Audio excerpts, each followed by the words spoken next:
This clip is brought to you by SaveWithConrad.com.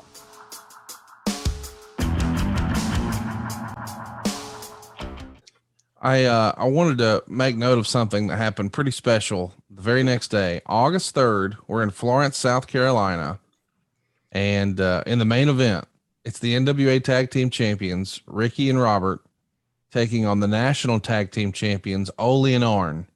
And in all my research, Arn, I believe this is the very first time you've shared a ring with Ricky Morton and Robert Gibson.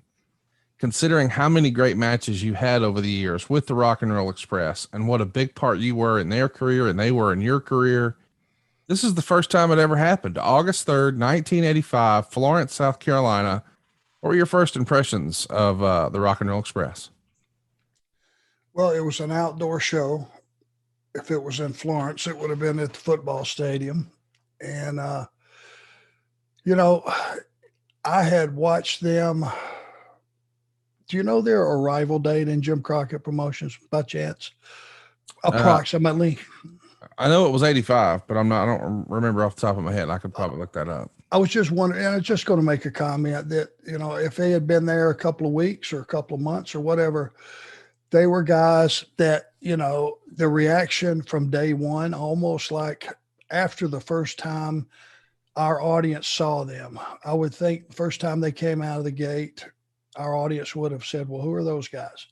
Because again, it was local TV. If you didn't have Bill Watts TV or you didn't have the Memphis, Tennessee TV, you didn't know who these guys were. July 9th. So less than a month in. So they've been there a month. Yeah, 3 weeks and change. I would have had time to have their first week where people didn't know who they were, but I guarantee you the excitement that filled the room that first debut match would have encompassed all of our audience members. They would have went, good God, who are these guys? But they sure are exciting. And man, they would have flamed up right away. So I would have had 3 weeks to have watched them on television, taped the show, came back home, watched it, whatever. And right away, it was, these guys I knew were going to be huge baby faces. I knew the girls were going to love them. The kids were going to love them. The older audience were going to love them. They were just likable guys and just full of energy. And to be in the ring with those guys without really having, a long conversation with them, we would see each other, a little bit at, on Wednesdays doing promos. We're all underneath the same roof, but everybody kind of kept to themselves because you wanted to keep your head in the game. And it wasn't a visitation deal. It was, we had to get promos knocked out for all those local markets because we still had to drive to Raleigh for a house show that night. So what I guess the point I'm trying to get to is we weren't all just sitting around getting to know each other. Right. But I would watch them on TV and I saw where they were, heading in on a rocket ship, man, straight to the moon. These guys were getting over week to week. And the first time we walked in the ring with them and, Ole was kind of stuck in that, these guys are too little, what the hell, we should just beat them up.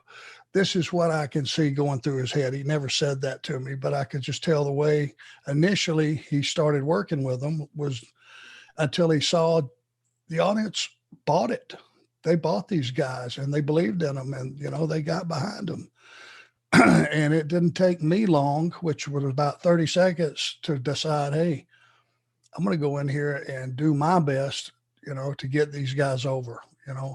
Ole was going to be a harder sell because he just came from that old school, a wrestler should be so big and so tall and so tough and all these things. And there really wasn't a place for anybody that was less than that. But I saw it right away, and he would chew my ass out starting that night about, man, why are you taking all those goofy bumps? And I just kept my mouth shut. And my answer to myself was, because these guys are huge money.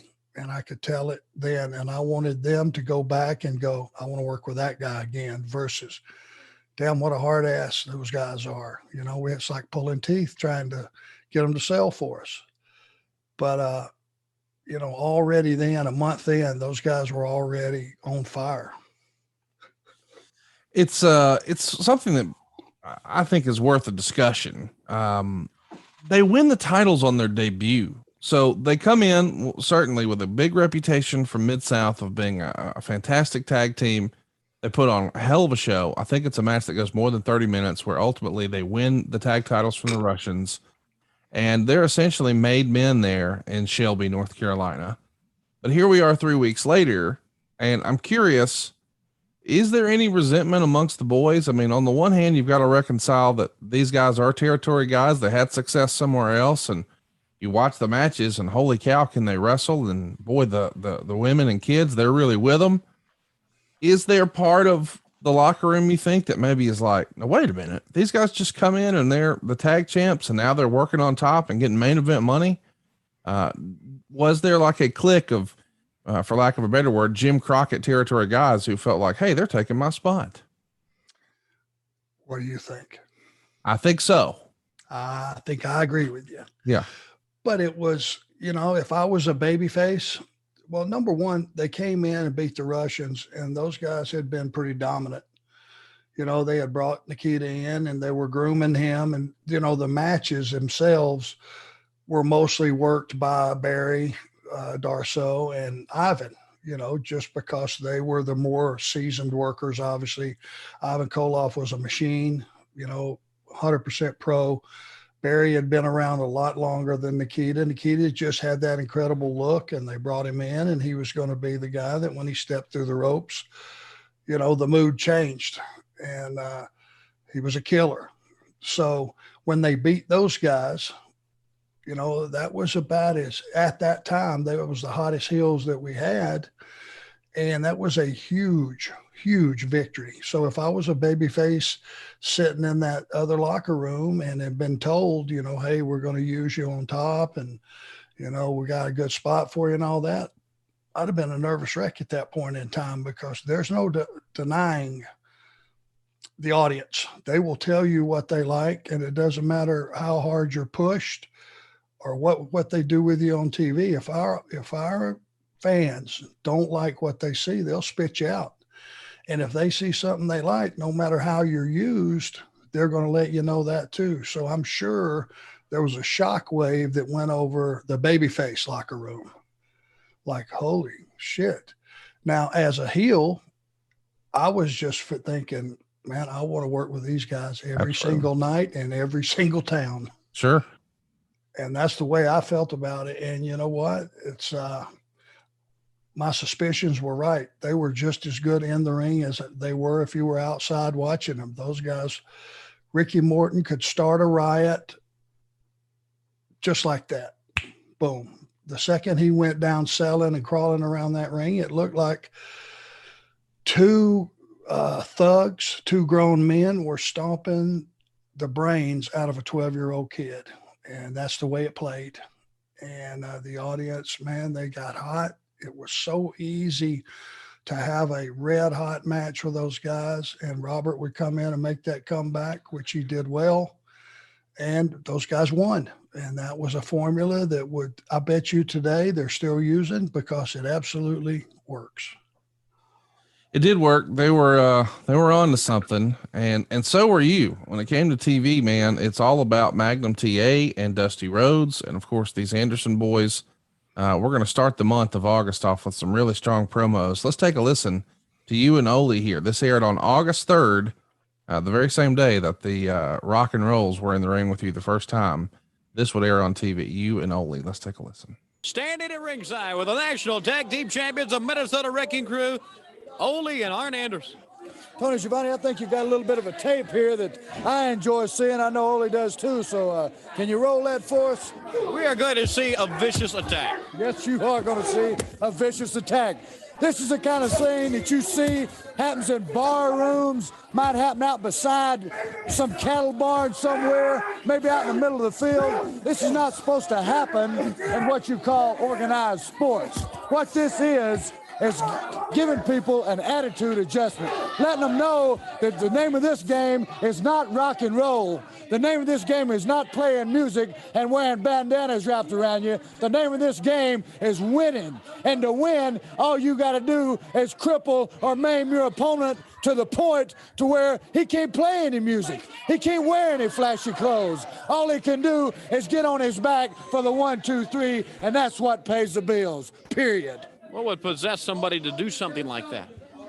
Money. It's the only motivation anybody's got. You don't worry about family, you don't worry about friends. You worry about being the best. And Mr. Magnum TA and Dusty Rhodes, you're looking at the best. Not going to yell, not going to shout, not going to do anything fancy. Just going to go out there and do a little bit of good old-fashioned butt kicking like we know how to do it. Let's go back. So there you go. Down and dirty, old school Anderson promo. And you're rocking those Carrera shades, I believe. How did those become a part of the repertoire?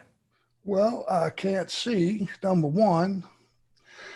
Number two, when I was working back for the Pensacola territory, the guys had befriended a young lady in Birmingham, Alabama, who owned a sunglasses store and was a big wrestling fan.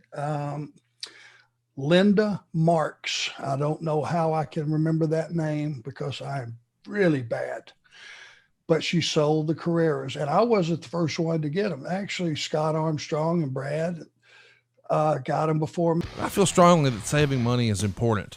You know, if it's not something we worry about now, boy, we are really going to worry about it later. And I want to help you get out of debt faster and do it with cheaper monthly payments. I'm talking to you if you're in a 30-year loan. Now is the time to take years off of your loan. We're routinely helping our listeners cut 5, 10, even 15 years off their loan. And you can do this without perfect credit with no money out of pocket. You've just got to start at savewithconrad.com. And I went, man, I like those because they can't see either. So they were actually eyeglasses that would turn as you went to the night. It would get darker or whatever the deal was. Or, Okay. or during the day they were darker and at nighttime they would lighten up, but it was the same pair of glasses. You know what I'm talking about? Yeah, I do. Transition lenses, I believe is what they call them now. Yeah, they've only been around 40 years. I should know the name of them, right? But I just thought they looked good. And I had, have always had this big fat head. So I need bigger glasses to look right. And I put a pair of those on and they just fit my head. And I went, okay, so I can double traveling these roads. These work as sunglasses during the day, and at night they lighten up the regular ones. I said, that's the ones for me. They started out being functional and, they looked pretty good and they just were became a part of me. Hey, it's Conrad Thompson. Thanks for checking out the podcast here on YouTube. Be sure to hit the subscribe button and the notifications bell so you get a notice anytime we upload some new content. And go save yourself some money right now. If you're in a 30-year loan or you have credit card debt, it's not a matter of if I can save you money. It's a matter of how much. Find out right now for free at savewithconrad.com.